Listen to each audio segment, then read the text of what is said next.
Welcome. In this video, I'll show you how to fix Roblox if it's not launching. Alright, if you find this video helpful, please leave a like and subscribe to the channel for more such tutorials. Now, first up, go ahead and open up Task Manager. Okay, make sure to close the Roblox app. Now, go to your taskbar, right click and click on Task Manager. Now, this one will open. Go ahead and go to the search bar and type in Roblox. If there are any Roblox related applications running in the background, just go ahead and click on it and click on End Task.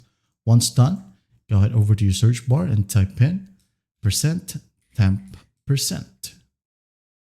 All right, hit on Enter. Now this one will show. All you have to do is just press Ctrl+A on your keyboard and then right click and hit on Delete. Okay, everything right here will be removed. And then once that's done, locate the Roblox player on your desktop, right click, open file location. Right here, click on it, and then here, right click on the highlighted application. Right click on it, hit on Properties, Compatibility tab.